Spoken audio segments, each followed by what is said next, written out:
Welcome everybody to our January 13th Select Board meeting.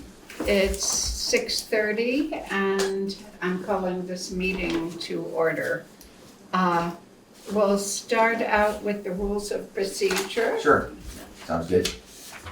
The Select Board, is required by law, conducts meetings in accordance with Vermont Open Meeting Law 1 V.S.A. 310 to 314, except as provided in Section 313 of that title. At these meetings, the public must be afforded reasonable opportunity to give its opinion on matters considered by the Select Board, so long as order is maintained. Such public comment is subject to the reasonable rules established by the Chair of the Select Board under 1 V.S.A. 312H. While the law clearly establishes the right of public participation, that right is not without its limits. The statute reads, at an open meeting, the public shall be given a reasonable opportunity to express its opinion on matters considered by the public body during the meeting, as long as order is maintained. Public comment shall be subject to reasonable rules established by the chairperson. Thank you so much, Chip. Okay, well, we don't really have any changes to the agenda order. On the printed agenda, you'll see on the back of, on the other side of the page, that E, town meeting preparation, has budget review right after that. And so that budget review should actually just be F, with G and H following. Yes. So you'll know that when you come to it, okay? Sure. So we have the opportunity for public comment. If there is, does anybody have here in town, the town office or elsewhere, a public comment? Okay, well, I guess that we can move right along then. So, let's see, we'll move on to approval of the minutes. So, we need a motion to approve the minutes of the regular meeting, which was ages ago, 12/9/24. Is there a motion? Yeah, I'll make that motion to Okay. approve the minutes of 12/9/24. Well, I'll second it because I just read them over again this morning. Okay, so since we're all here, is there any discussion of those minutes? Okay, so all in favor of approving the minutes, please indicate with an aye. Aye. Opposed? Abstaining? Well, there we go. We have approved the minutes. Okay, next we're moving on to the finance section. And we have a lot of warrants here. So Tara, will you take the warrants? Yes, I'd like to move to accept the warrants as written.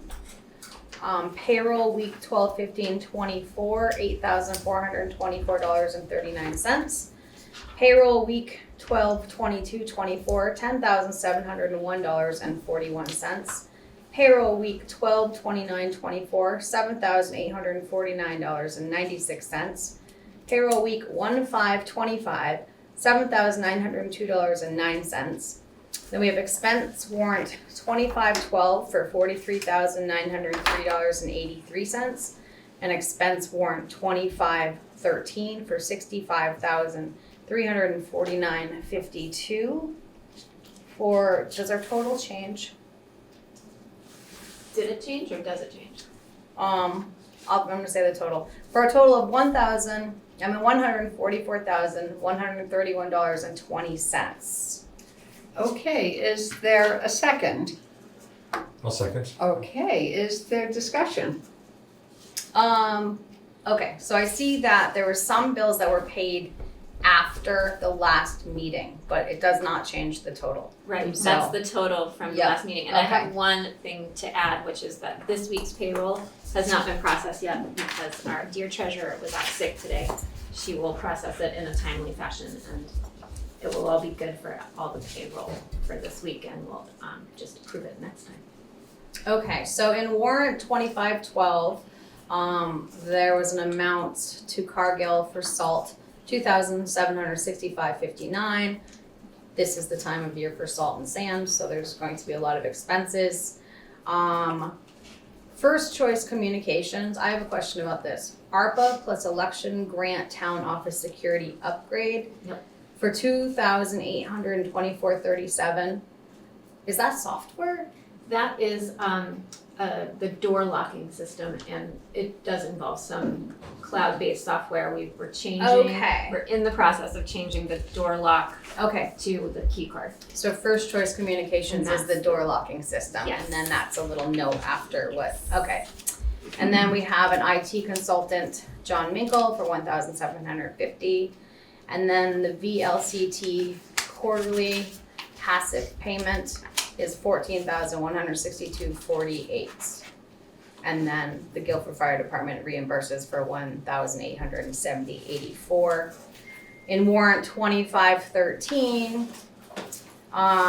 we have more salt for Cargill, $11,205.89. We have sand in the amount of $16,016. Roberts Energy, $3,385.14. You're gonna hear Roberts Energy now because they purchased Barrows and Fisher. Oh, really? Yes, so, but we do still have a bill from Barrows and Fisher for $5,185.98.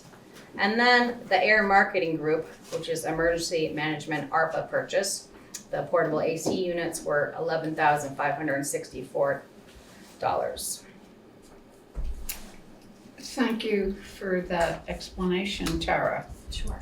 Are there any other questions or comments about the warrants? Okay, Sorry, I would like to say something. Oh, I'm Not sorry. about the warrants, but there is someone who's joined whose name is iPhone 413 something. And they're gone. Okay, so if you're gonna join from a phone number, please see if you can add your name to your profile. okay, so now if Do we I'm, know who Emma Joe is? I think it's Ellie. Ellie? Okay. Oh, that makes sense. Oh, actually, Ellie, if you can change your name, You- that would be great, but I think it's you. well, we do We at know Ally. least, the point is that we know who the person is. E-Minen, yes. Yeah. Well, and Patty, Oh, that's probably Patty Carpenter. if you can change your name to add your last name, that would be very wonderful. Okay, so the next thing is to approve the warrants, is that not true? That is true. Okay, that was such a rousing discussion of so many warrants that I have to keep my place here. Okay, so all in favor of approving these warrants indicate by saying aye. Aye. Opposed, abstaining? Okay, then we have approved the warrants. Okay, so next we have updates and reports, and our town administrator will give us a roundup of her activities. Thank Okay. you, Eric. You're very welcome. Thanks in advance. Okay, so in the month since we've last gathered together, I've been very busy. First and foremost is town report readying, getting reports from all the commissions, committees, social services, groups and organizations, social services, to put in the town report. I am getting a lot of help from my assistant, Uriel, who is also assistant town clerk. And so in both of those roles, he's reaching out to get these reports from folks. When we have all of them, they go to the auditors to proofread and then go into the town report. Financial reports have been worked on by Ellie and Marlene and myself. Town clerk reports are worked on by Ellie and Uriel. And I am working on the asset management report for this town report, which is part of the asset management policy that you all voted on almost a year ago. So We had, at the last meeting, you may recall, there was an open meeting law violation accusation, but it turned out not to be select board business. It was addressed by and cured by the committee accused of the violation, which was the Algiers Traffic Calming Committee. So that was dealt with by our town attorney and that committee. I am very happy to report that all of Guilford's ARPA dollars have been obligated by the deadline of December 31st, wrapping it up with town office and garage security work for the Guilford Guide project, working with vendors to get the money obligated, kind of just explaining to people that no, it's an estimate is not quite good enough. We need a more robust purchase order type of thing, but we got it all.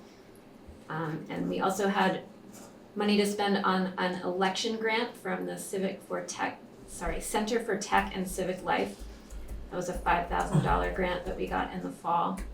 And so some of that was applied to town office security as well as ARPA money applied to the same thing. But with that election grant, we also were able to get a scanner, which was identified by Ellie and Uriel as something that we needed at an election on site because people registering, we needed their driver's license, a copy of their driver's license. So a scanner was a very useful thing to get, and we also got a small collection of reading glasses for people to wear.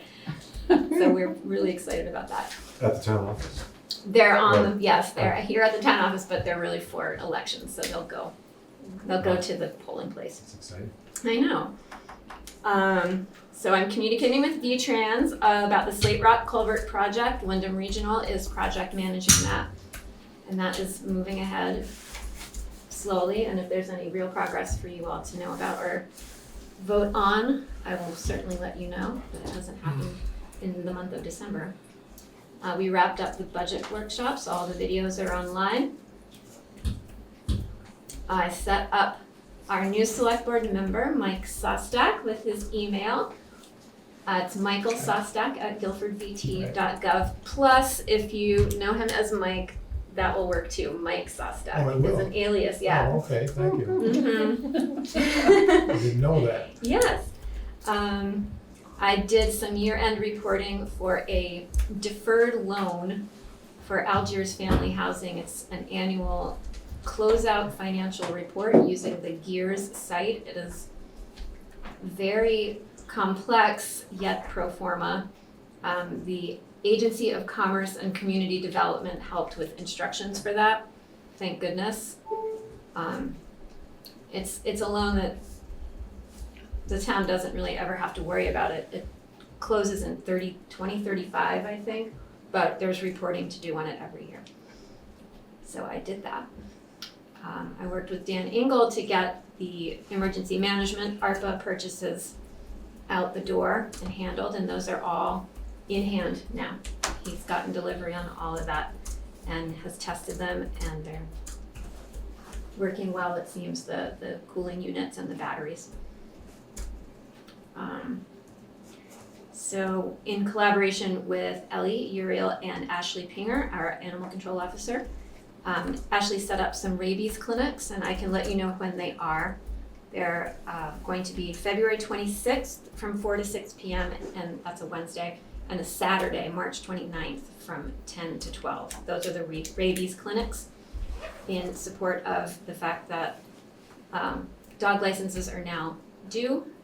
The price went up per the state, $2 a piece, so dog licenses in Guilford are now $11 for spayed or neutered dogs and $15 for unspayed or neutered dogs.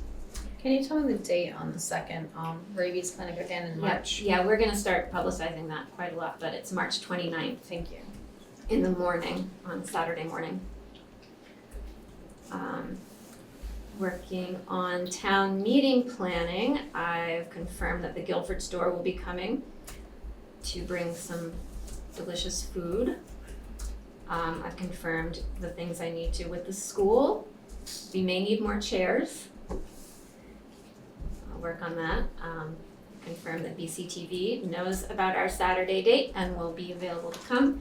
And I have a few more things to confirm, but just to remind everybody, town meeting is on Saturday, March 1st, but voting is still on Tuesday, March 4th. So that will be at BBCC. And we're doing a lot of publicity for that too, so nobody gets confused.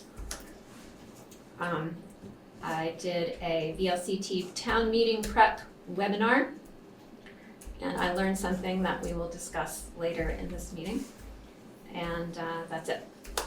That's it. Oh, did you want to? Sorry, that was Do long. we have, thank you, Erica. And before I forget, do we have a pre-town meeting date? Yes, pre-town meeting date is Thursday, February 20th at Oh. 6:30. I know you're not here, are you? No, I am. Oh, Oh, Yeah. awesome. February not- 20th. It's Thursday. Oh, It is no, during I'm not. school break. No, I'm not. Yeah. No, I'm not. But this is set up by the Grange, so But I can zoom in. that's when they can do it. I hope so. Okay, well, before we move on, I just wanted to take a little pause to recognize the variety and complexity of things that you have worked on since last we met, Erica. You know, what the work of our town administrator is largely invisible to the public, but we would fold without you, so thank you. Okay, well, And I'll also say with the ARPA, well done getting all the funds obligated. That was a long, arduous process. I did some online shopping on December 31st, I will admit. For the glasses?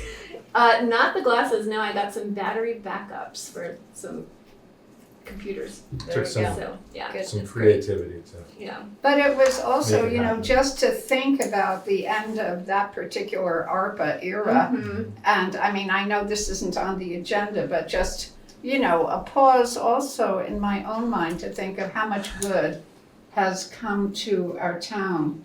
I mean, to think about the meeting house and so much else, you know, but that was, to my mind, the centerpiece of just how it was and how it is now. So it's extraordinary times that we're living in.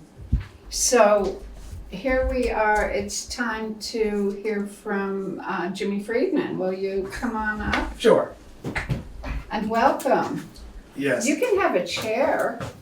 Do you want? Is this a little awkward? Not even slightly. It is for me. That's right, I Thank got you. a chair. Thank you. Just- Hey, that's comfy. Yeah. Yeah, So this year compared to last, things are quite a bit different. We had a very dry and unusual winter last year, and really went to work on snow and ice in February and March. This year has changed. We started Thanksgiving Day, and although 48 hours after the storm, it doesn't look like much on the ground, it's been a lot of work for just to keep people on the road. yeah. The sand and the salt bills. I can tell you I've bought 6 loads of salt last year at this time. I believe we bought 0. That's just to keep ahead of it and make sure you can get the supply. And it is what it is. I mean, it's just a more typical winter. And so we kind of got spoiled with thinking the climate change. It's all warm around here. But just coming up the center road tonight, it seems a little slippery. I'm thinking about Yeah. throwing a little salt out when I get out of here. So that's what, and we've taken our lumps a little bit, as we always do, on the mechanics, and you know, all the plow stuff sits there all summer, and then it's all hydraulic and things rust out, and so when you work them, hoses blow and this and that. But I have a pretty a good crew. They're carpenters, welders, mechanics, and we do whatever we can ourselves. And then when it goes over past us, we have to get some help. So that's where we're at. It's been pretty busy this year compared to the last few. So we'll see what the rest brings. Well, we keep on getting notices if you're on the sort of emergency email thing of cars going off the road in other towns, and I haven't gotten any about Guilford. Well, they have, because I've helped, Oh, really? I've helped quite a few of them. No dents, no scratches, if we can get them off. And a lot of people stop, the first storm, I had 3 people right in front of Tara's. They just stopped in the middle of the road, they were just scared. And so I sanded up to them, coached them through getting them turned around, they follow me down, go get the next one. Wow. And so and it was happening over on East Mountain too. We had that one night where Yeah. everything flash froze. Yeah. And it was 34 degrees from noontime till midnight, so I can't explain why it does what it does. But that's what's going on at night.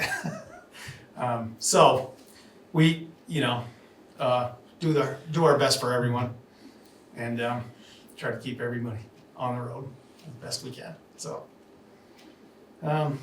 that's a lot of it over and then do it again. So looks like a little something's coming in Saturday or Sunday maybe, but that changes.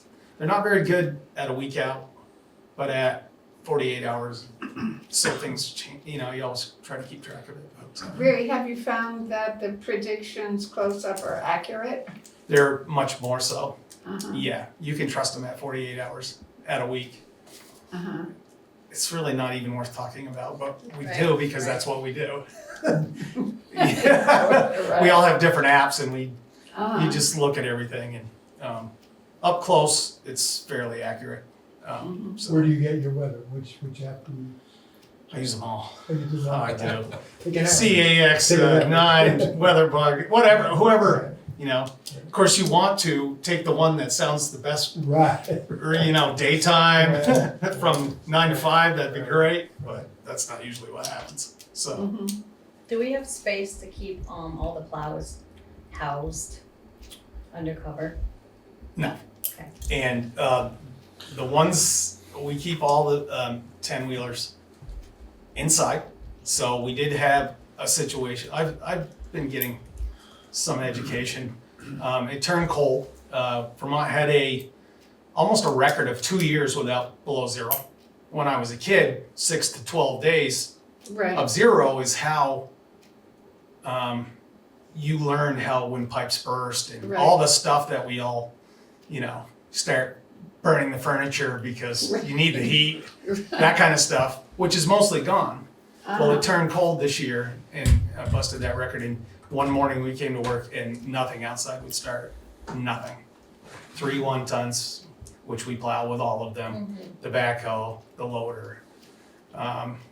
Turns out the fuel is cut in the winter by our fuel company and blah, blah, and they were a little bit behind in anything. But they responded and that in a couple hours and some emergency additives and everything was rolling again. So it's like a fire drill. But that would be great. But if those things that are inside, they always start. The ones that are outside, they need extra help. We plug them in, this and that. But it really was, for modern times, unusually cold. And I keep track of a lot of other departments, and I know people, and everybody was in the same boat this year, both with the weather, the ice, and the trouble with cold equipment and that stuff. But we're over the hump. We're all put together and ready. So Uh-huh. I wonder if we're gonna have a January thaw. I hope not. When things go up and down, that's the other thing. Our Vermont's worst scourge, as far as I'm concerned, is the warming and cooling in the winter. It used to cool down mid-November Right, and stay until Right. March. So we didn't get the rain and the mud. right, We've already had a mud season. you're right. So this is all new and it's unpredictable. Mhm. So just roll along day by day. That's That's all we can do. so that's all you can do. Well, we're all counting on you and thank you so much. Oh yeah. Oh, no, yeah. Don't worry about it. You Sleep got this. easy, yeah. We're out there. Yeah. So Yeah. Thanks, well- Jimmy. Is there any questions or anything? No. Well, Yeah. just convey our appreciation to the gang. I thank you. Yes. Thank you much. Thank Appreciate you. it. All right. Thank you. Jim. Okay, so there's nothing under old business. Wahoo. Okay, so new business. And so, oh, look at this. New business is a potential single meeting action. And it's the election of a new chair and a vice chair. So, does anybody have any suggestions or nominations? Yeah, I think since you two are sitting in the right seats, I'm looking at the chair and vice chair would be my recommendation. I'll So, second that. Oh, okay, is there any discussion? Do we need individual? I think yes. yeah. Okay. So I would like to move to elect Veranda as the select board chair. I'll second that. Okay, is there any discussion? No. Oh, good. Okay, all in favor? Aye. Opposed? Abstaining? Okay. Well, I would like to nominate Tara Cheney as vice chair. Is there? I'll second that. Okay. Any discussion? No. Okay, then all in favor indicate by saying aye. Aye. Opposed? Abstaining? Okay, then we have a new officers. And, Congratulations. Yeah, both highly Congratulations. qualified. yeah, Like to Thank see you. it, yeah. Thank you. well, you know, just. It's a learning curve. It Oh, tell me Every about day. it. You go, yeah. Yeah. Oh, really? I'm gonna have to do a little more work. Let's see, You're already if- working hard. If It's true. I mean, and this is another place where the fact that we have such a reliable staff here at the town office Yeah, is making that education possible. Plus, the Vermont League of Cities and Towns that has so many resources, True. plus, you know, Yeah. it's, I mean, I feel myself just to say that Zahn was a very capable and experienced administrator, has been the executive director of lots of stuff. I have been the executive director of myself. Yeah. And sometimes that was a pretty hard job. But I do see this as a group opportunity for each of us to think of an area that we have particular strength in and to try to share that with each other, more talking from everybody on the things that really matter to you. So, was there anything you wanted to say, Tara? no, just okay. That I thought Zahn was an incredible leader. He was very detail oriented, and I was telling Fred earlier that he made our job easier. yes. He prepared us well, and I have great confidence that you will do the same. And like I said, I'm gonna have to work a little harder. Mm-hmm. Okay, well, thank you all. You know, I in some way, I just am excited about trying to do a good job. And, okay, so now we'll move on to B, another potential single meeting action, the highway mileage certification. And this happens every year. Erica, do you want to just give a little heads up about it? Yes, I do. Right, so this happens every year. Every year the select board is asked to certify any changes that have occurred in our town's road mileage. You may recall last year we discontinued Potash Road, which was worth 0.2 miles of Class 3 road going away. This past year, even though we did change the name of a road, we didn't do anything with any mileage. So the mileage certificate is exactly the same as it was last year.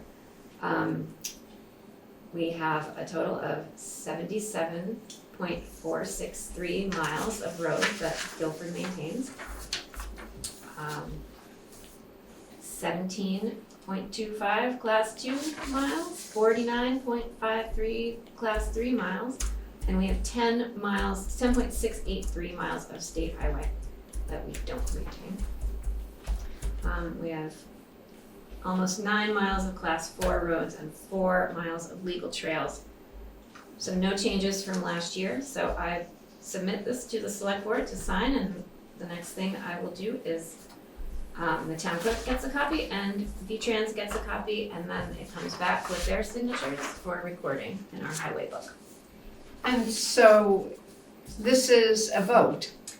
Yeah, That was a question. I think the select board, yes, should agree to approve it. the mileage. Yeah. The Okay, annual mileage. Yeah. would somebody like to offer a motion? Be happy to. Go ahead. So moved. Okay, That okay. we And there's, accept the highway mileage certificate and approve it. okay, thank you so much. Is there a second? I'll second. Okay. Okay, and so is there any further discussion? It was very interesting to hear about the classification of the roads. It's something that I'm interested in. And also just to be reminded of the new Marion Road and to think about later, what is the process for getting the road sign changed to Marion Road? We have the road sign. Oh, okay, well then, let's just vote. Yeah, we're waiting, I think this is something that Danny put in motion, waiting for the drive up to Viking Village to be complete. Right now it's, The other one. yeah, so there's no confusion. Oh, So there's the one that okay. they're working on so they can separate it. Yep. Okay, well, that's different. So, all in favor of the certification of the highway mileage, say aye. Aye. Aye. Okay, opposed, abstaining, then we have taken our single meeting action. Okay, All of these signs. so the next item on the agenda is the Wyndham Solid Waste District Representative. And so this evening, we're going to have a discussion of this, because we do have someone who has come forward to be a representative. And then we'll solidify the vote as we traditionally do at the next meeting. So we have David Eastman, who sent a letter of interest, and I wonder if you would like to say something. I think if you have any questions based on what I sent in, I'd be happy to answer them. Well, I think people would like to hear a little bit about what moved you to do this. Well, I was talking to Zahn, and he raised that there was a need for a new representative to the waste management, and it's piqued my interest, so I raised my hand. Just, the background, one of the things I didn't share in there is, for whatever reason, I don't know why, but I'm intrigued with how we manage waste, both from an environmental standpoint. I come from a long history of recycling and then learning all the problems that come with recycling. But also when I lived in Cincinnati, I drove by Rumpke Mountain, as it's known there, which is a huge dump. And it slid one time, and the smell from that was tremendous for a long time. But then I had the opportunity to go in and tour it, the facility, and just the technology that was involved in making cells and lining cells and keeping things from leaking out, and was just tremendous. Plus learning that they pull off the methane gas off of it from the anaerobic bacteria decomposition of garbage, and it's enough in Cincinnati to keep 22,000 homes with gas for a year, every year. So, you know, just realizing that, you know, not only is it a big problem, but, you know, we generate a huge amount of waste. And so it seemed like an opportunity for me to learn more about it. I'm intrigued with the composting that goes on there and you know, things that I'd never compost in my home compost, they seem to readily compost. And so I'm just intrigued and interested in the process, and thought it might be a way to kind of contribute to the town in a meaningful way on an ongoing basis. That's great. Did Yeah. anybody else have any questions or comments for Dave? Well, I mean, I just look forward to hearing a report back from you after we elect you at the next meeting. That would, yeah, I mean, one of the, I guess the question I have for you folks that you can think about it is really, you know, I'm representing the town and representing the select board there, but how do I learn the town and the select board's wishes? So that I can do more than just present my own personal viewpoint on things. Something that I've always been interested in is having recycling and composting. You know, many towns in Vermont do it, and finding out how much that costs. Finding out how much that costs, how much that would cost an individual, could we get grants for it, and to see if, you know, like, how much would it cost to be able to have recycling in Guilford again, that people aren't paying privately for, maybe, just I different can, things like I mean, that. pay attention to that. I know that right now, they're both, I mean, and I just know this from reading, I don't know, the comments probably, or Facebook, I don't know where I learned it from, but they're in the process of bringing composting to Putney. I think a lot of that's town-led. I know that the different towns, if you go on their the Waste Management District website, you can see the different, each town and the different opportunities within the town to deal with it. I lived in Whitingham before moving down here, when Whitingham was part of the Waste Management District, and we had a full recycling, trash transfer station in Whitingham. That I don't know the history of why they left the Waste Management District, but they did. But I'm just saying that. Guilford at one point, Okay, at the Guilford that's- store, we had receptacles. So what is Yeah. the problem? You know, like Yeah. we hear people saying, "Oh, that's not recyclable." So what are the problems that people face trying to recycle? Like what's number 3? What's number 5? Like I would love to know. I mean, I could do my own research, but if you were, you know, heading this and have some information to bring to us like that, that would be great.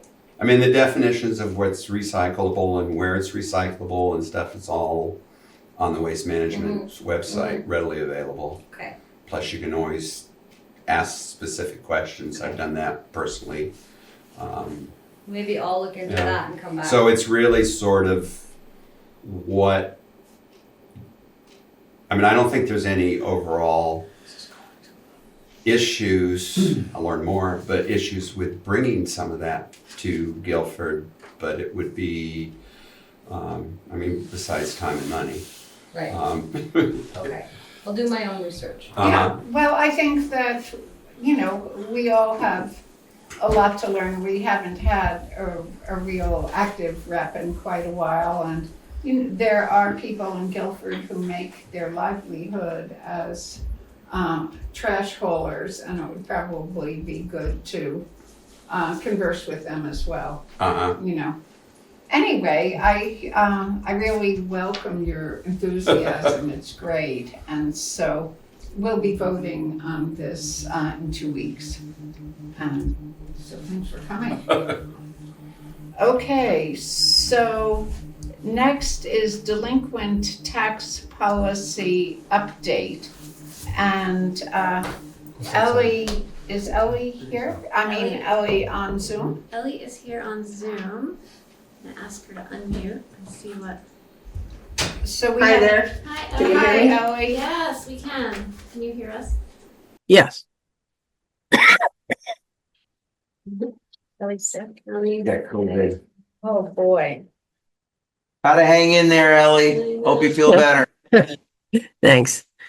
Um, so do you want me to just briefly talk about this or? Sure. Okay, And Chip can help support you. sure. Um, so, some folks who received a delinquent tax bill will notice that this past week I put out a policy for delinquent taxes, and that is the one that we've had in effect for the last couple of years because I had to put something out with the delinquent tax bills. What I'm proposing to the select board tonight is an update of that policy because the state has updated their policy regarding the collection of delinquent taxes. So two of the major changes that you're going to see are that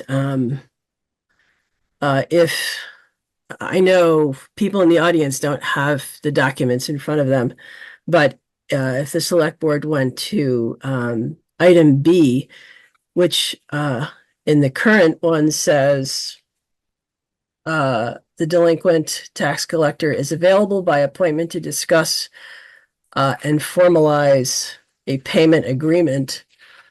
That is being changed to taxpayers with delinquent taxes are strongly encouraged to contact the delinquent tax collector to discuss and formalize a payment agreement. The law now states that we have to provide opportunities for individuals to come and create a payment plan. We would like to strongly encourage that so that because the longer you wait to create a plan, the longer it takes to pay off your delinquent taxes. Another thing that's changed is in item C. It says if no agreement for payment of delinquent taxes has been made within 30 days of the first notice to the taxpayer, mortgage holders and lien holders will be notified. In the new updated version, it's being changed from 30 to 60 days of the first notice to the taxpayer. And then that the tax collector will seek the authorization of the select board to place a lien on the property. This was available for delinquent tax delinquent tax collector to do before, but the language has changed slightly, and now the delinquent tax collector needs to seek authorization from the select board to put that lien on the property. And this is a formal lien that gets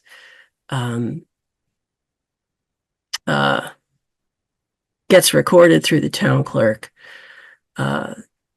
so that when someone comes in to do a search, that is then seen as a lien on the property, which needs to be met before the property can be sold.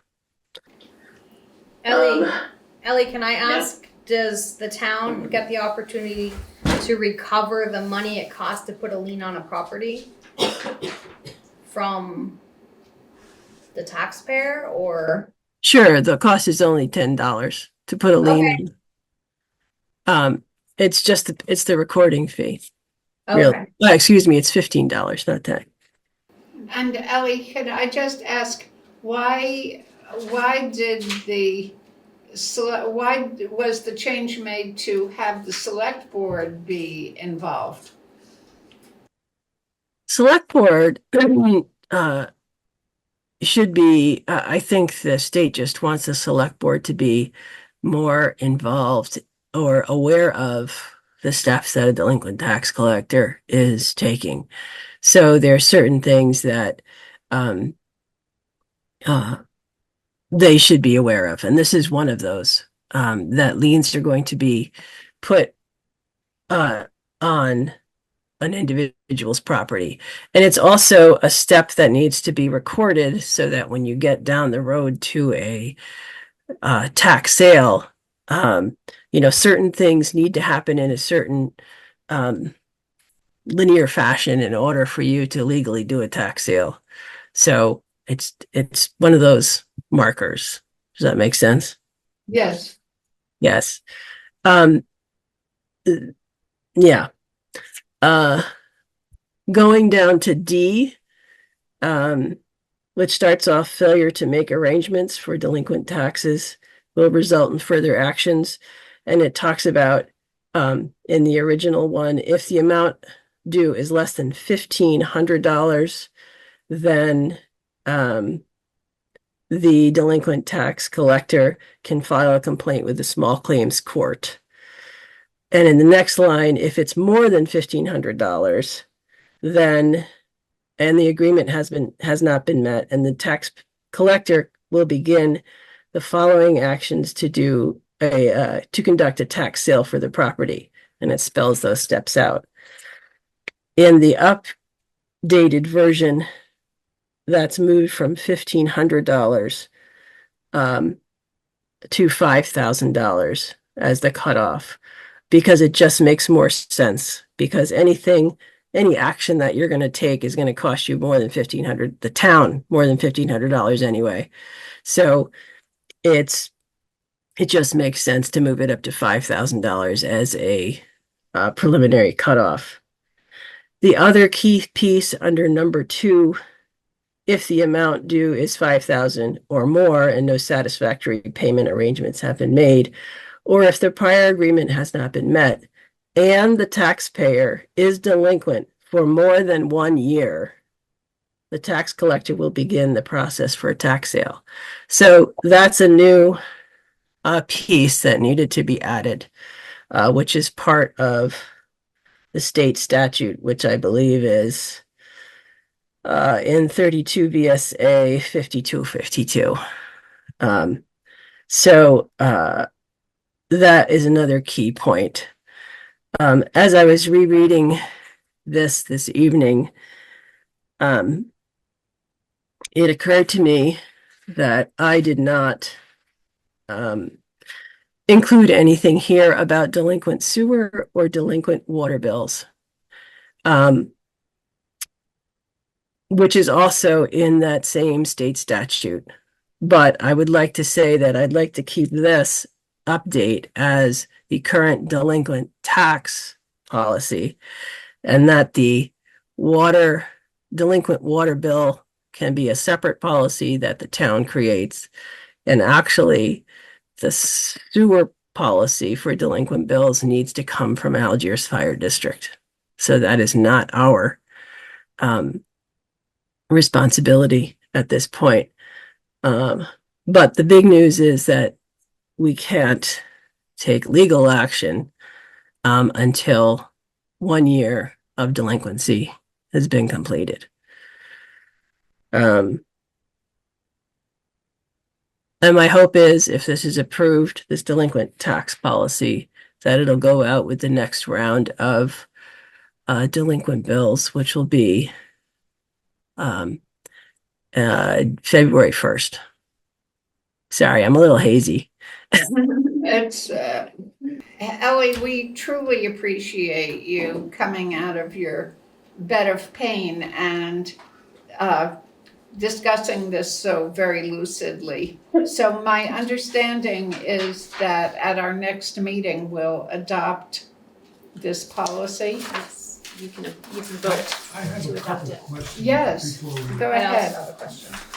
And can I make one amendment if it's okay? That Sure. the update title is Policy for Collection of Delinquent Property Taxes. I neglected to put that word in there. Add the word property. Thank you. Yeah, this can be amended before the next meeting and everybody can see what you think should be the final. Okay, so Version. Tara, why don't you ask your question and then Mike? Okay. Ellie, once the sale of the property, a tax sale starts, does the homeowner have an opportunity within 30 days to pay off the taxes to get their home back, or are they then able to set up a payment plan, or does that get thrown out the window once a tax sale starts? So first I would need to consult with a lawyer. The way it occurred when I did the last tax sale with Penny Marine was first there was a discussion with the delinquent tax collector, the treasurer, and the select board after looking at the list of delinquent taxpayers and using several different factors of how many years they were delinquent, what amounts they were delinquent, if they had a payment agreement, and if they did, are they paying consistently on that? After looking at that list and then coming up with, say, the first 5 people or first 5 properties that are going to go to tax sale, what we did was once that was all set, we came up with a criteria, we figured out who it was going to be. We went to the select board and said, we would like to follow through in a tax sale on these 5 properties. Then a letter, and the select board approved that. Then a letter was sent to the owners of those 5 properties, and basically it said, your property is now going to a lawyer, or your delinquency is now going to a lawyer, and we are going to start the tax sale process. You have 45, and I believe they've now said they should go to 60 days to contact us and pay your taxes in full in order to avoid a tax sale. After which that time, after the 60 days is passed, your property is going to tax sale, and you will need to, I mean, that's it. You don't get a chance to say, oh, and now I want to create a payment plan. Oh, now I want to pay a partial payment. It's after those 60 days, that's it. You're going to tax sale because you've had, we are consistently sending notices of delinquent taxes on a monthly basis to people, and are open to creating payment agreements at any point. I mean, I've been doing that already for 2024 taxes and earlier taxes that have been due. So, and after that point, then we start the tax sale process. And if that person wants to show up at the date of the tax sale and pay for their taxes and be a bidder on the property, they can, as long as the money gets paid. But if there's somebody there who's the higher bidder, then, but then there's whoever gets the property, that property is still has a year. There's a year for the person to redeem the property before the actual ownership is passed to, the deed is passed to the new owner. Does that make sense to you? That's what I was remembering. So Yeah. then they have a year to pay the taxes anyway, correct? And get their home back.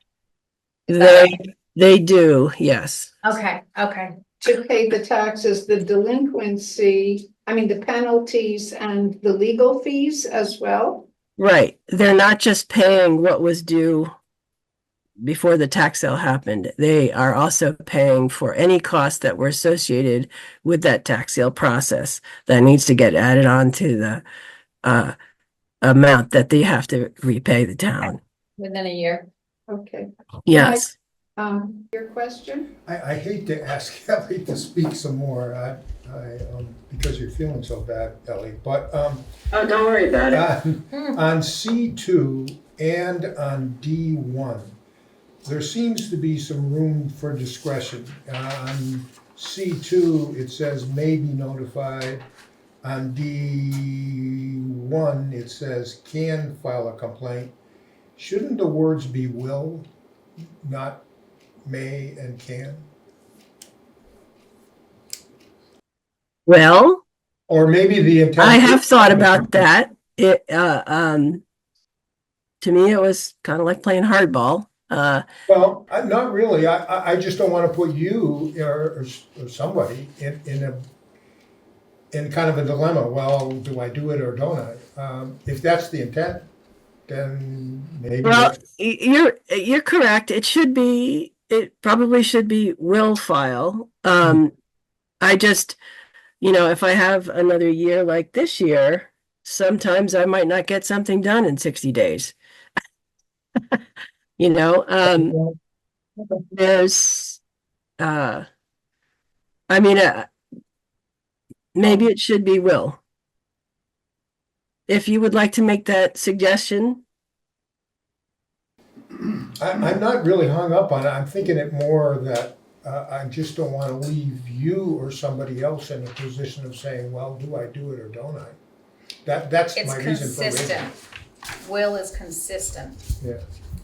Will is 60 consistent. days- There 60 days also is the could rule. be extenuating circumstances Right. that will, one thing that is discussed in the webinar we did, I think it was discussed there, maybe I read it, but if you put a lien on someone's house, and a lien holder, like your mortgage company, gets notice of that, many banks will turn around and give the town office a call and say, okay, what's due and how can we work it out and how can we help the mortgage holder?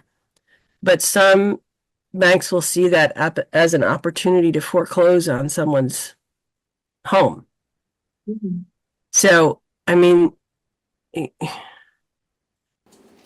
So actually there's- all in favor of discretion, so if everybody's comfortable with using discretion, but it actually goes to another point I wanted to make, which I know we talked about this, I think, last month, but I'm gonna bring it up again because some of these things just concern me, but it talks about in C1 about will not waive penalty and interest. I understand not waiving interest because that's costing the town. That's money that's going out of the town's pocket. But I would think we'd still want to reserve the right to waive a penalty in extenuating circumstances. we do that through the process with the Board of Authority. The abatement process. Okay. Yeah. I mean, if folks Just want did one. their penalty and interest waived, then they need to go through a formal process, which is bringing together the Board of Abatement. Excuse me. Right, and it's not a decision that I can make by myself. But is that because of this policy or because? That's a statewide rule. Okay, all right, Law. all right, and I get it. I understand now. It's a statewide rule. Yeah, it's a Vermont. Okay, Yeah. all right, okay. Okay, so, does this end our discussion of the? That's okay, it's earth-shaking business here. Well, let's just go back to in C2, the May, and, so I don't think that we should amend it. I think it should stay that way. It should stay reading may be notified. Because if Ellie's super busy, it might be 62 days. So, So it's not because of discretion, it's just because we may not have time. The legislature typically will set up statute like that, it's permissive for the municipality All right, I buy that. to be able to have a little. Generate some flexibility. And I think the key here is we really shouldn't do it before 60 days. Right, that's what they emphasize too. So, I mean, 60 days is a good window. Chip, was there anything else from the informational meeting that you went to that you wanted to just add in here? No, she touched on all the bullet points, so no, it's good. Okay, well, thank you, Ellie, and feel better. Yeah. Feel better, Ellie. Yeah, keep All right, resting. have a Have a good night. Yeah, thanks, Ally. Thank you, Thanks a Ellie. lot, Ellie. Okay, so now we're moving on to budget review, 003 and 009. So Erica, did you want to start that discussion? I can, yes. Isn't town meeting preparation the next? Oh, is town meeting Is it preparation? town meeting? Oh, Yeah, I'm sorry, sorry. that typo got you. Right, a town meeting preparation. Okay, so town meeting Okay. preparation. So in terms of town meeting preparation, the articles are something separate. Yep. So town meeting preparation is looking at the logistics of putting on Yes, town meeting. last year you arranged for some childcare. Yes, and I am working on that now. It will be a little different this year. We're hoping that moving the meeting to Saturday will mean that we'll have more people, including possibly more children. So I have reached out to John Gagnon at the school again to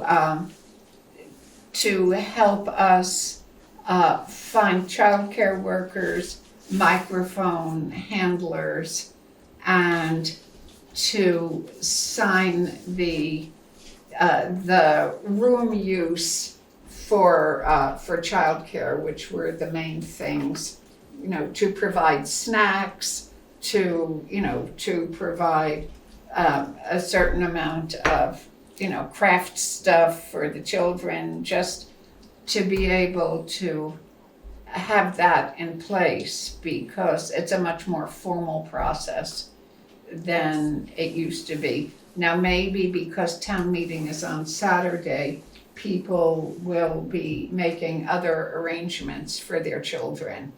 But we can't anticipate that. Maybe before, in the weeks before town meeting, we can get a poll from both the homeschoolers and the Guilford school families to try to get an approximate head count, because there's a set number of children that a child care worker can look after legally. And of course, the child care workers have to be background checked. They can be assisted by high school students, but the adults have to be background checked. So that was what I've been up to so far.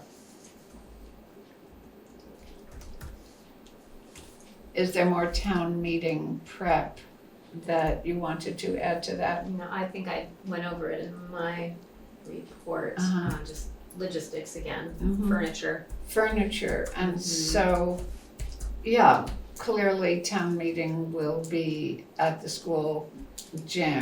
Yep. And anybody else have any other concerns about town meeting? No. Prep? Nope. Okay, so, I'll follow through on that, and when it gets closer, keep us abreast of the progress on that. And so now we're on the FY26 budget review. Yes, so the select board will need to, at its next meeting, approve this budget to present to the town in the town report to be voted on at town meeting. Our budget workshops are done, and Ellie and I have spent a pretty good amount of time proofreading, making sure the formulas are looking accurate and creating the accurate results that we want on every line. We've got the tax number. Maybe I'll share my screen here. We went over it with a fine tooth comb and made sure everything seemed correct. I mean, there's a lot of lines here, but to talk about budget generally, some big things to note is that we reduced several things in our 003 operating budget. We took out the law enforcement amount that we had in last year, so that's $68,000. We reduced the legal services amount, and we also reduced the HRA payment. That's a temporary reduction for this year. We're going to rely on the balance that's in that account. That will probably remain fine, but next year we'll look at it again. And so all of those reductions we're able to get on this spreadsheet anyway. There's only a $5,000 increase to our budget for this year, which is 0% on the 003 budget. So if the spreadsheet is telling me the right thing, I think that's pretty awesome. It's fantastic, actually. Well, as you remember from the budget meetings, we went through everything and Line by line.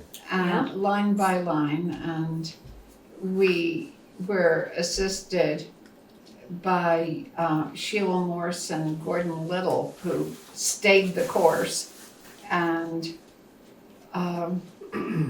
the commissions in general looked at how to work with their reserves. Yes. And I mean, we took very seriously the predicament that our neighbors are in with taxes. And I feel really proud of how we balanced just being foresightful and also just stepping away from any increase that we could avoid. So we'll have a chance to look at these numbers and hear any tweaks of the presentation of it over the course of the next few weeks, and we'll vote on the amount that we'll put before the taxpayers in 2 weeks. Yes. Can somebody tell me what the fire department capital plan, the $35,000, what is that for?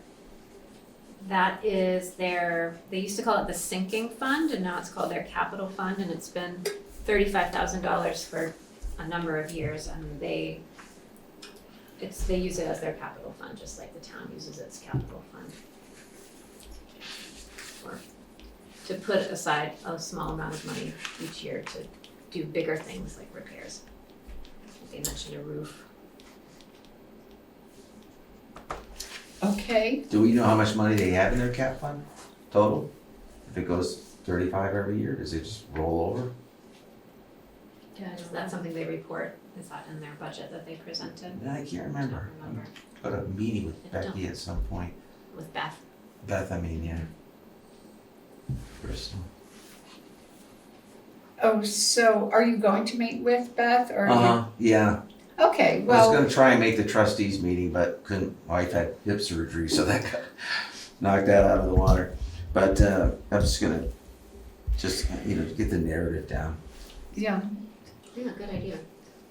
okay, any other questions or discussions before we? Just with Tara? with that fire department budget, so, 2024 actual was 258,000. And then the 25 budget is 10,000 more. And then the proposed budget in 26 is almost 20,000 more, so $30,000 more than 24's actual. Are you gonna ask her about that? Yeah. Okay. Yeah, I'm not sure whether that was the big request having to do with their investment in the new $1 million fire truck, and they're trying to, anyway, I can explain what I remember, but it would be much better to have clarity on that. And so Chip can return with just the results of that conversation. Do we have a line-by-line budget that we can see for the fire We department? do, I mean, you got emailed out, but that's kind of what I want to sit down and talk with Beth about, because it's sort of nebulous. You know, there's like $22,000 in volunteer reimbursement, but there's no reference as to what that is, you know, or, you know, there's a fundraiser that they want the town to kick in $15,000 for, you know, for their annual fundraiser, that I'm gonna talk about it with them, because I think that's odd. But, you know, it's, and they have a $1.2 million truck that is, they want to, there's a, I just started looking into this, but I guess there's a 25-year rule on vehicles. So Jared was saying that, and a 4-year waiting period, so they want to, you know, put the order in for a $1.2 million truck that'll take 4 years to build. So got to talk to them about that as well. Will you inquire about how much they fundraise Yeah, annually? yeah. Because I know they used to fundraise $50,000. Yeah, there was a request. There was a big, like a $50,000 amount in like last year's budget. So yeah, A $50,000 amount that they had raised from. No, that somebody had donated. It looked like, Oh. I can't remember. I have to go back into my email and pull it, but it looked like it was 50 grand that someone had donated. So yeah, there's, I know they said that they got a large bequest last year, but their income, they're imagining 38,500 this year. I would just like to see their budget, if that can be made available. yeah, I get it.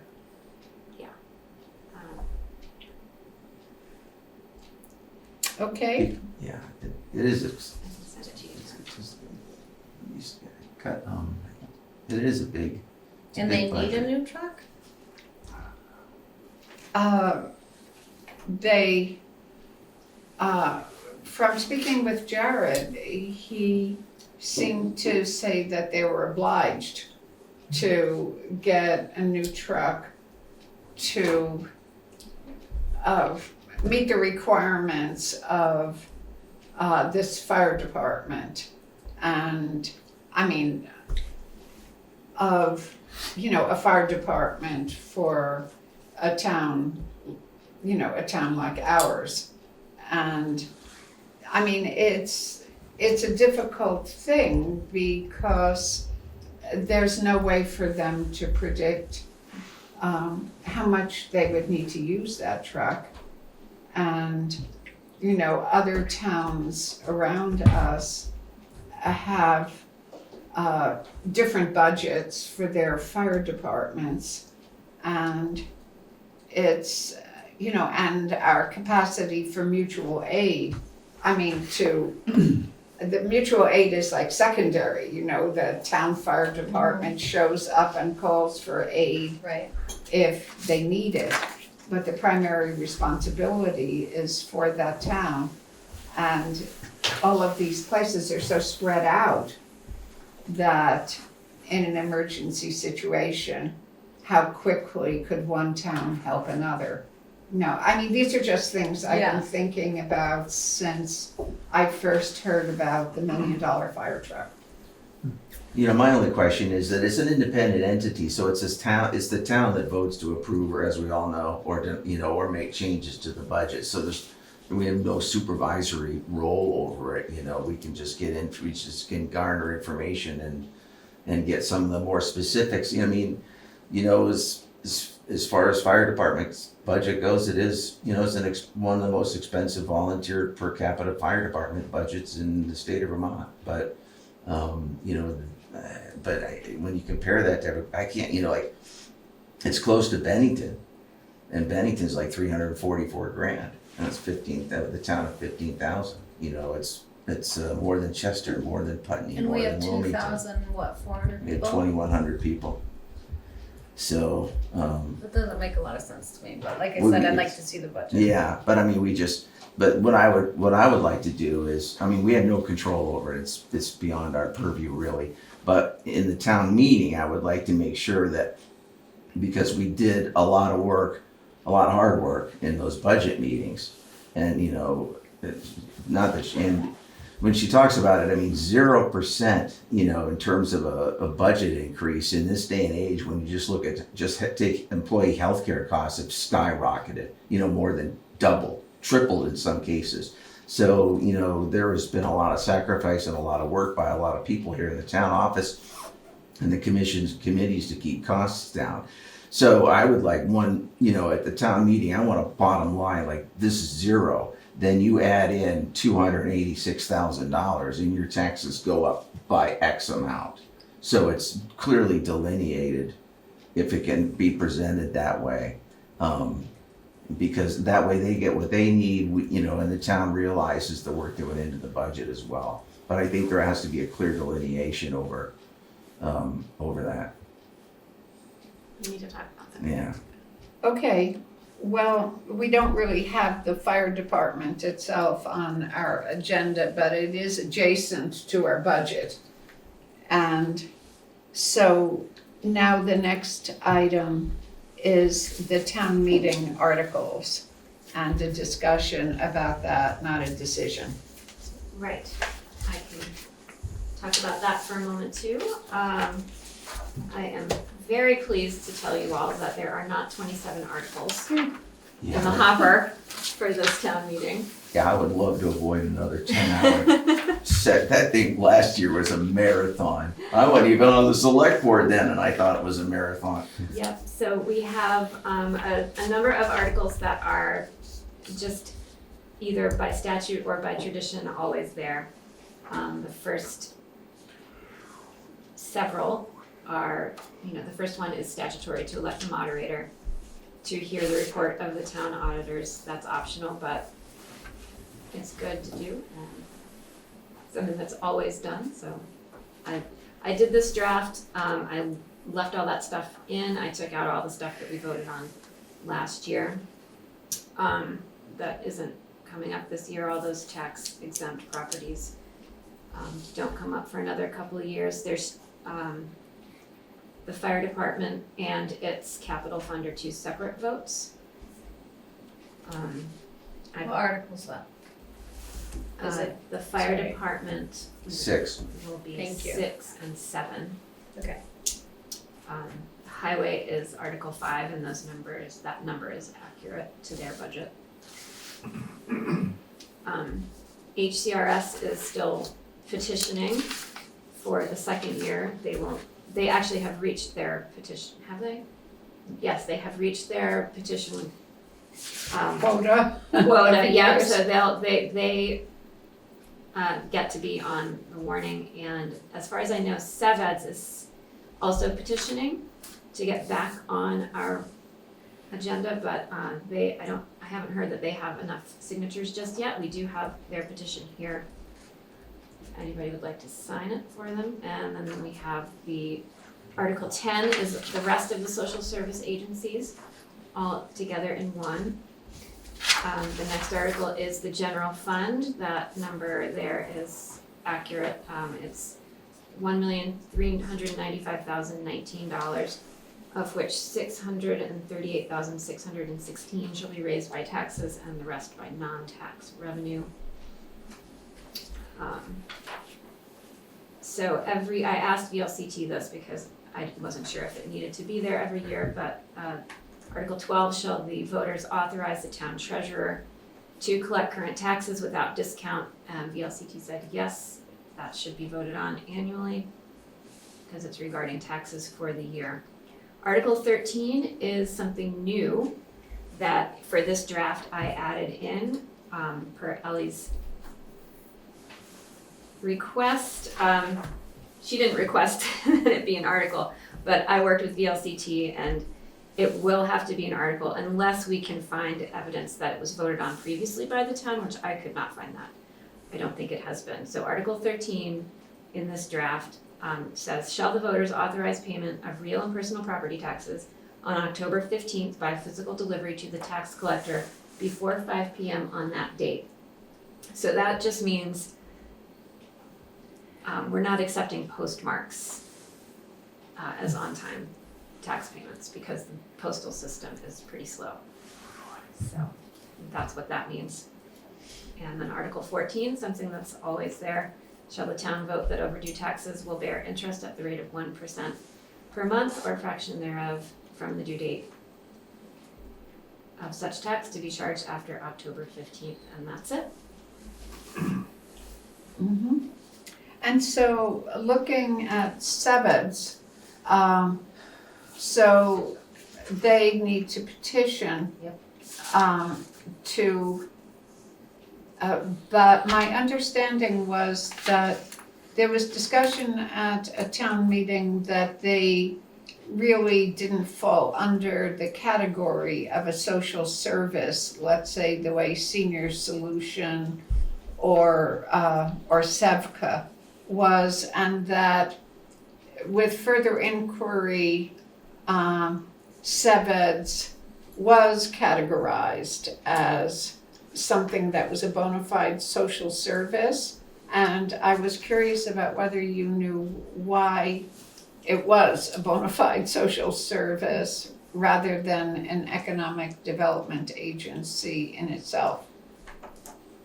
Right, I mean, I think this is their own, they categorize themselves this way. And they abide by our social service policy. This is what they're doing and getting their petition going for another year. I think it's about the charity work that they do in helping people find employment and train people for employability purposes. Mm-hmm. Yeah, Right, well, they could it's, approach it from a different angle, but they have not chosen to do so. yeah, it was very interesting to read about the history of it, just to say briefly that Guilford's John Christensen was a founder, an original founder of the Brattleboro Development Credit Corporation. And that corporation was responsible for saving the book press, which was, well, either starting it or saving it, which was a huge employer of, a second income for dairy farmers. It was a very important economic driver in this town. When it's been presented to us more recently, I haven't really heard anything that was as foundational now as just looking at their history. And so I hope that if they are doing things that are that kind of significant, that we can hear about a sort of Guilford-centric, position from them so that voters could make a better decision. So just to say, if they, by the next meeting, which is when the select board will vote on all this to get put into the warning for the town meeting, if they don't get their signatures on their petitions, then the select board is not obliged to put this on the warning. Okay, well, it's on them. Yep, which is how it should be. So Okay. Article 13 is basically that the town doesn't want to accept post-dated taxes. Don't use that word. No. Postmarks. Okay. Not like, Postmark. I lived in Manhattan when I was young, and I went to the post office, which stayed open till midnight on April 14th to just get my thing postmarked. That is not something that our treasurer wants to see, our tax collector wants to see. Postmarks will not be accepted. If this is voted on. If this is voted on, that's right. Okay. And that is based on just the fact that things can sometimes show up weeks Weeks in, yes. late. Yeah. Weeks late. Oh, Ellie's got something to say.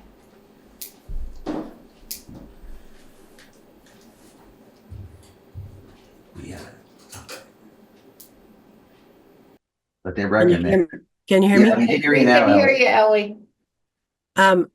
So Erica, I think you basically said it, but yeah, when we accept post marked envelopes, we are waiting sometimes, as Erica said, for weeks. And it makes it difficult to close the tax year and to then do the first end of October closing to add penalty and interest. If you get somebody's envelope in the middle of November, it just prolongs things and makes the bookkeeping end somewhat of a nightmare. If it's just one envelope, it doesn't seem like it's a big deal, but I've been around long enough in the town office to know it's not just one envelope. Things I would like to see things in the office by 5 p.m. On October 15th. And the check has to be valid. I think that, sorry, Ellie. No, go ahead. It makes me fearful of using the mail at all. So. That's actually a good point. Yeah, But- even if I put my tax check in a week in advance, thinking that it's gonna Not get gonna there, make and then it doesn't, then I have a penalty. Well- And that also means that if people are fearful of that, everyone's coming to the office to pay. Which is what they recommend. I mean, that's the just- is that the recommendation though, Ellie? Like, it's essentially, and I was even going to say maybe we should add it. Be it, like, I know there's a recommendation and it's not in writing, but Ellie recommends, like, if you haven't paid your taxes and you're coming up on the 15th, don't mail it the 10th. Walk it in, because if you mail it the 10th, it's not going to make it pretty much. If people Or haven't if it paid does their make taxes it. Go ahead, sorry. Oh, sorry. Go ahead. And if it does make it, if there's an issue with it, you're right up against a deadline, and then you're really out of luck. So I'd love to be able to say, it's not written, but it should be in there. Like, once you pass October 10th, walk it in, or deliver it somehow. I tell people after October 1st, if you haven't paid your October 1st. taxes, walk it in. But there's Yeah. also now an online option that you can use at your house and Right. pay on October 15th by 5 o'clock. So, Yeah. I mean, that Yeah. was one of the reasons that we added that online option for payment so that people could pay at the last minute. But it's not my fault that I can't trust the Right. post office. No, You know, it's true. That's the post office business. Yeah. And then for an ACH payment, there's no fee or minimal fee, but for a credit card, you get charged 3% when paying taxes. Correct, but for the ACH, it's $1.50, So- is that right, Ellie? If you do an e-check from your account to our account, it's $1.50. And if you do a credit or debit card, there's a 2.75% fee, service fee. That does not come to the town. It goes to the company that actually makes this possible. So that's not something that comes to the town, that 2.75%, nor the $1.50. Yeah. Those are all processing fees that go to Municipay. That's our third-party company that makes this ACH, possible. And that's a new thing, and I think that's great, and people should really utilize that. Yeah, I think that we should, maybe at town meeting, in the discussion of that article, we can push out the information about people's options, and then once again, push out information about it when it gets closer to tax time. And we So- have definitely done that. It's been on Facebook, and it's been on our website. Different ways to pay your tax bill. So it is out there, and it is being used by folks. And I am telling people at least a couple times a week when I'm on the phone with them, did you know we have this option?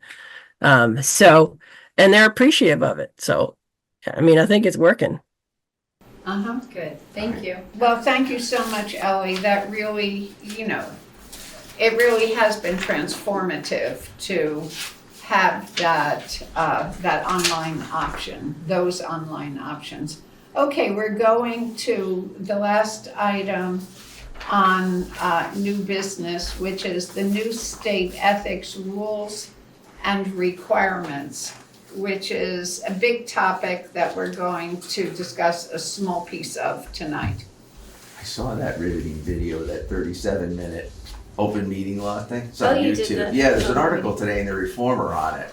So I'm like, oh, I gotta go look at the link for this thing, you know. It's not bad, actually. It's 37. You're gonna have to take it, Miranda, but Oh, I know. Yes. yeah, it's 37. The one I saw was 37 minutes. Let's see, I think, okay, I have a summary of everything. So, Act 171 went into effect June 10th, 2024. But since that time, the State Ethics Commission has been at work formulating what their guidance will be, and they're still working on it. There are some things that Guilford can do now to be in compliance with the new statute. The first one is to appoint a liaison to the Vermont Ethics Commission, and that has to happen within 30 days of January 1st of this year. This person, an existing municipal employee or select board member, will be the point of contact for communications with the Ethics Commission and receives complaints referred by the commission. There's a separate person that can be designated the person to receive complaints from the community.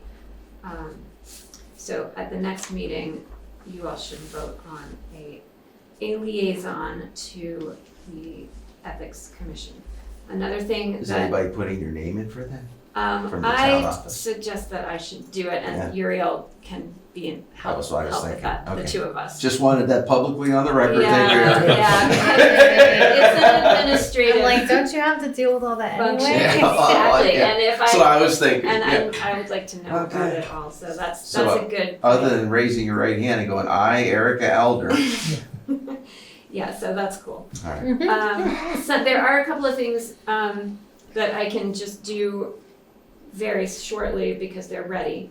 One is post the municipal code of ethics to the website. 24 V.S.A. section 22 chapter 60 is the new municipal code of ethics. So I can go ahead and put that on our website on our conflict of interest page, or somewhere else that might make more sense than that. I'll have to do some organizing and see where it most fits, but I think that's going to be where it fits. There's also a whistleblower protection document, which I shared with y'all, and that is ready to be posted. It doesn't have to be on the website, although I don't see why it wouldn't be. But the requirement is to post it in a accessible and prominent place in the office. And that's for employees to know that they can blow the whistle on somebody without repercussions. The select board and chief administrative officer, I think that's me, are required to take the training by September 30th. I think it's every select board member. Yeah, So it's pretty riveting. we have, It is. yeah, so it's every select board member. So that's September 30th is the deadline for that training to take place, and every new select board member will need to Oh, I do think that if you're when on they- a select board in 2025, you still have that deadline, no matter. Oh I think there's a post-position Bonus. clause, you know, pretty sure.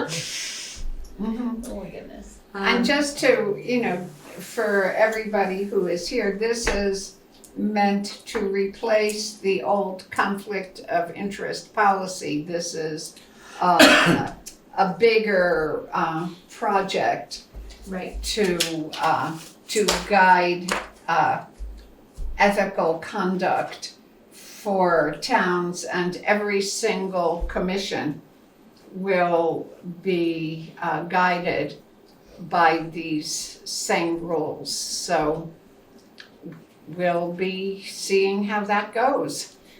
Yeah, so so one of the other things that I can do straight away is to just communicate with all the commissions and committees to advise them of the training. It's not required that they do it, but they should be suggested to do it, and they also should be informed of their ability to contact the State Ethics Commission for any ethics questions that they might have. So there's another section that of my summary, to do ASAP, some of this isn't ready, so we can't do it yet, but it'll take work. Adopt an ethics complaint ordinance and post it on the website. Their VLCT has issued a model ordinance for that, so we can look at that. Yeah, but so what you mentioned, Miranda, is pertinent here. Our conflict of interest policy, the statute that it cites as its authority was repealed as part of this. So it was just replaced with the new thing. So we're gonna have to look at our conflict of interest policy and check where it maybe doesn't jive with this or where it needs to be refreshed. But we will still have a conflict of interest Yes. policy. Okay. Definitely. Oh, yeah. Yeah. And It it will doesn't probably replace be, it. we'll see what the differences are and we'll Right. add things if they need to be added and that'll But be this our is new- what we were talking about, Exactly, that the yeah. state was going to Yes. mandate Yes. and put in place. It's here. Yes, okay. Well, you want me to do that then? Compare the, Sure. I'll just do it. Yeah. Yeah. Compare and contrast. Excellent. Yeah. Yeah, so it's I kinda I'll like put that kind of on thing. your to-do list, Chip. For glutton for a punishment. As long as Do I it see tonight Michael when I at get that home. training session with me, I think I'm good. Yeah, so that's it. The Ethics Commission is working on best practice guidance for municipalities, but these are the major elements of things that we're going to need to do, Perfect. either now or in the near future. Okay, I'll hook up with you this week. so that concludes the new state ethics rules and requirements item. Is there any other business? Did we have any correspondence? Letters? No. No. Okay, so then it's time for public comment. Does any, Steve Bluntty? Steve Lemke, River Road, listening to the meeting tonight and waiting to be able to comment on any of the bits and pieces. These are the ones that I would have. Dave, thanks for being the Wyndham Management Direct Representative, that's great. But I ask you clearly to watch out for sticker shock. That sticker went from $30 to $60, and when an increase like that happens, the junk goes over the bank. And while they're going to the bank, the trash goes over the bank.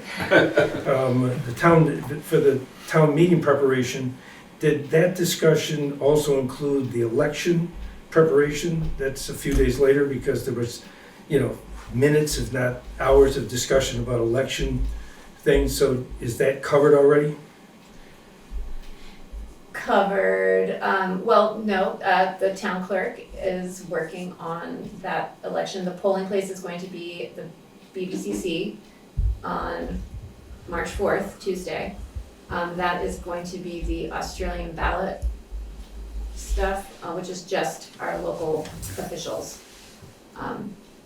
Select board, I put it on the website. Yeah, I wasn't looking for a report. I just wanted to make certain that in looking at town meeting preparation, we weren't ignoring or missing the election preparation, which No. can be, difficult.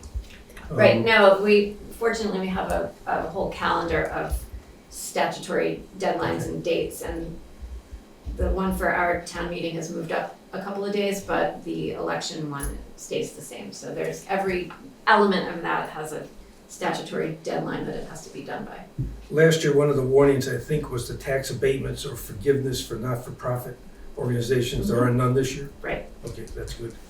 And I just want to say, on the ethics training and the conflict of interest, we can joke about it, we can laugh about it, we can do anything about it, but I encourage the select board to take it very seriously. I also encourage you to encourage the committees to take it very seriously, because the last 2 to 3 years have had a genesis that came from conflict of interest policies and everything else. So now would be the time to say, the state's starting over, we're starting over, nice clean slate, everybody's then, fine fettle and paying attention to what's going on. Thank you, Steve. Anybody else wanted to offer? Yeah, Dolores. I just wanted to really encourage a look at the fire department budget, because $250,000 for a fire volunteer, and I'm not saying that they don't do a great job, but that is like scary, and it just keeps going up. I was here when Beth and Jared were here and talking about, well, we're only going up this much, we're only going up that much, but when you only go up that much on $250,000, it's a lot of money. And maybe, Chip, if you're gonna talk, I wanted to ask Jared, he was talking about getting this giant, putting the thing in for, and a 6-man capacity for the fire Right. truck. But then in another 2 years after that, there was another one that was gonna be sunsetting and would have to replace, or a few years after that. So I was just wondering, if we're gonna get such a big truck, why not, why do we need another truck? Yeah, You know, why couldn't we do away with, you know, if we're going bigger, then do we really need that many that would need to be replaced? You know what I mean? yeah. Yeah, Dolores. There's a lot of toys down there. Yeah, And they use them, but, you know, it's, well, it's a both and situation because yes, we count on them and also it's staggeringly more expensive. yeah, well, there's other fire departments around that are doing it, you know, for a lot less money. Well, I think it's, Yay or nay? it's a real conversation and I'm glad that Chip has volunteered to have it because it will be cordial and clear. Mm-hmm. So let me ask, I just wanna make sure you get the question right. So he was talking about the $1.2 million truck, and then he was talking about a different truck on the backside of that 2 years later. There's another one, I don't know if it's 2 years, but it's several years, maybe it's 4 years Okay. later. So but it's buy still- so it'd be a new truck in 4 years, and on the backside of that, perhaps another new truck in 4 years. Yeah, if Okay. it's 25, it's the 25-year cycle, Right. which is mandated, but it's, like, Yeah, I it's not saw that. mandated to have 12 trucks down there. or Right, 6 right. trucks or- I saw that mandate, but then I wasn't sure if that was mileage based, How are activity things based. mandated? Are they It's mandated on the state. amount of people, of the It's amount of 25 miles in years. the No. town? Like, but how do you figure out how much equipment you need per capita and geography? Yeah, no, I And mean, you that say was Bennington has, 344 grand, I think, was there. and how many people, and they have 17,000 people? 15,000 and change, Well, yeah. that's a huge difference. Yeah. But, and so do they have a larger area to cover? Yeah, that's what I was Like, I'm wondering. just curious about that. All right, I'll ask. Well, at one point, when they go out on the 91 and did calls out there, they used to actually bill the insurance companies. Right, right. But they don't do that anymore. When Stoughton was in there, he thought it was too much work. Huh. And just kind of wrote it off. But when you write that off, the taxpayer Yeah, ends up paying for it. all right. So it didn't sound like they do that anymore. And there's a lot of stuff that goes on out on the highway there. that- Oh, yeah. We have Barry Oleshnik on Okay, Zoom. oh, sure, okay, Barry, Hold on, I think I've asked him to unmute. thank you, Dolores. Mhm. Thank you, Chip. Yeah, you got it. Hold on, Barry. Do it again.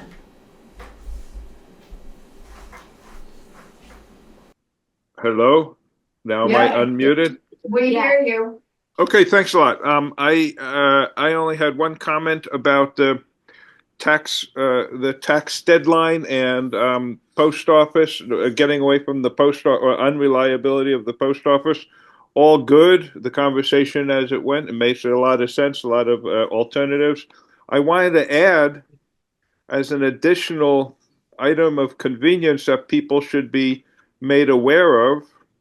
Most people know, but a small item, and you'll correct me if I'm wrong, but about bringing your taxes to town office in a timely manner, there is also the option of the drop box. and that people are not necessarily relying on opening hours of the town office, but they could bring it over on Fridays or weekends or late in the evening and drop it in the Dropbox, as long as it's there, of course, by end of day on that Thursday in this case. So people might want to be reminded that that is another small convenience alternative. And I see Ellie has her hand up, so maybe I'm wrong. I'll yield the floor. Hold on. Is that all for election? Can you hear me? Yes. So the drop box that's out in front of the town office is for ballots only. And it's only open during election season, and it closes the day before the election. So I would hope no one puts their money in the ballot box.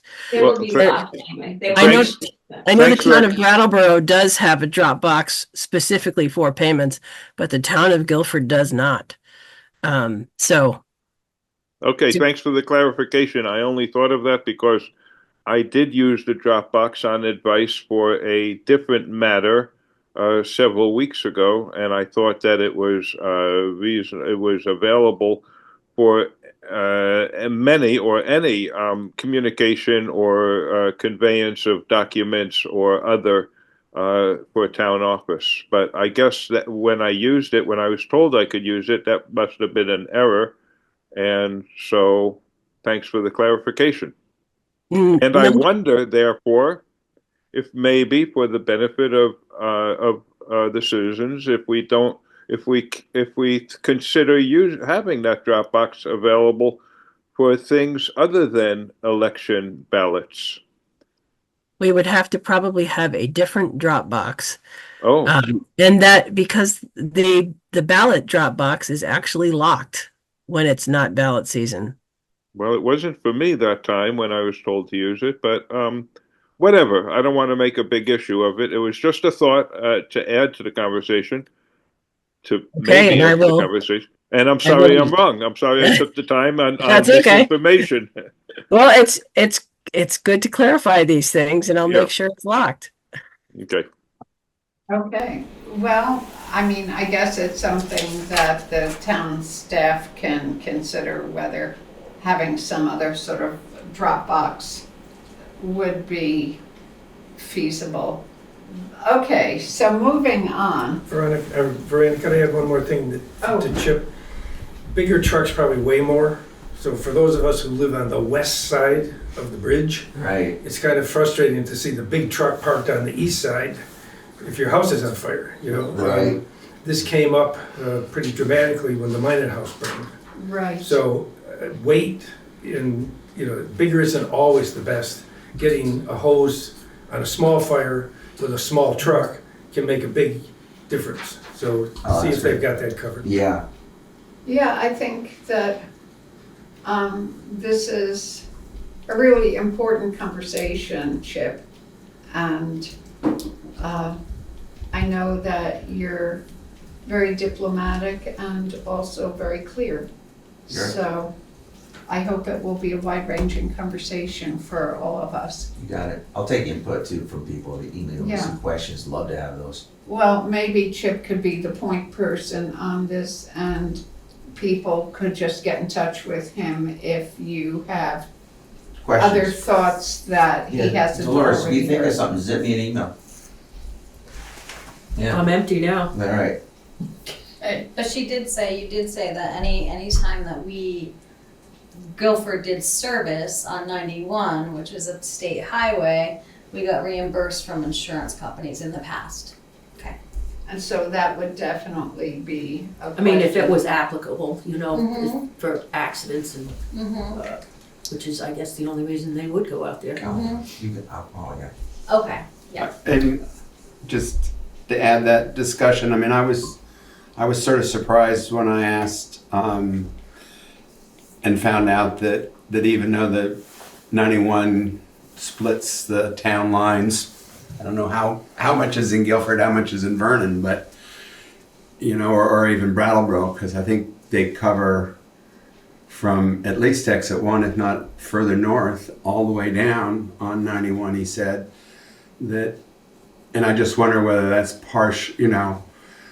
when you compare to other towns, are you really comparing apples and oranges just by looking at per capita? Oh, I see, right, yeah. Do we do more of our own rescue or EMT type of calls than, Bennington or what? I get nervous about, just a per capita comparison or per student comparison or something when you may or may not be comparing apples and oranges that way. I hear you. Okay, cool. Okay, so, well, I think this has been a very productive public comment time, and now it's over. Okay, so we're going on to actions from the past meetings. There was the approval of, Thank you. Bye. bye-bye. See you See later. Doris?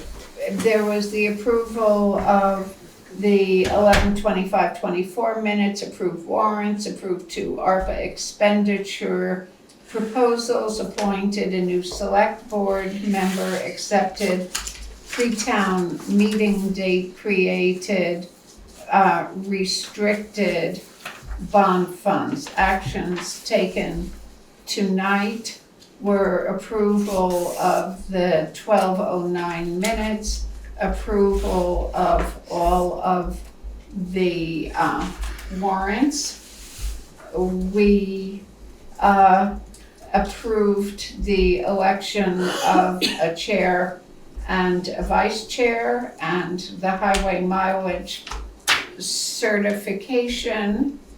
Let's see, other things we voted on. We did not vote, to my knowledge, on anything else. So actions to be taken.